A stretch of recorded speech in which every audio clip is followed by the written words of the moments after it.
9ஆம் நாளாக நடைபெற்ற மாவட்ட அளவிலான முதலமைச்சர் கோப்பைக்கான போட்டிகளை கிருஷ்ணகிரி மாவட்ட பர்கூர் சட்டமன்ற உறுப்பினர் மதியழகன், கிருஷ்ணகிரி மாவட்ட குத்துச்சண்டை தலைவர் ஏகபவனன், அஸ்லாம், கழக உறுப்பினர்கள் மற்றும் பயிற்றுனர்கள் ஆகியோர் துவக்கி வைத்தனர்.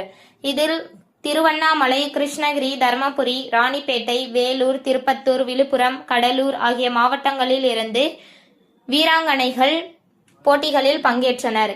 இதில் பள்ளிகளுக்கான பிரிவில் ஜூடோ போட்டியில் 75 மாணவிகளும், கல்லூரி பிரிவில் 105 மாணவிகளும், பள்ளிகளுக்கான குத்துச்சண்டை விளையாட்டு போட்டியில் 100 மாணவிகளும், கல்லூரி பிரிவில் 40 மாணவிகளும், பள்ளிகளுக்கான டென்னிஸ் போட்டியில் 45 மாணவிகளும், கல்லூரி பிரிவில் 30 மாணவிகள் என மொத்தமாக 395 மாணவிகள் கலந்து கொண்டனர்.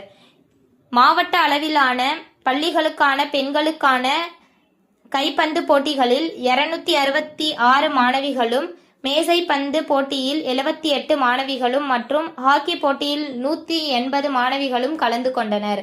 இப்போட்டிகள் 26/8/2025 அன்று துவங்கப்பட்டு 12/9/2025 வரை பள்ளி, கல்லூரி, மாற்றுத்திறனாளிகள், அரசு ஊழியர்கள், பொதுமக்கள் என 5 பிரிவுகளில் 37 விளையாட்டுகள் நடைபெற உள்ளது.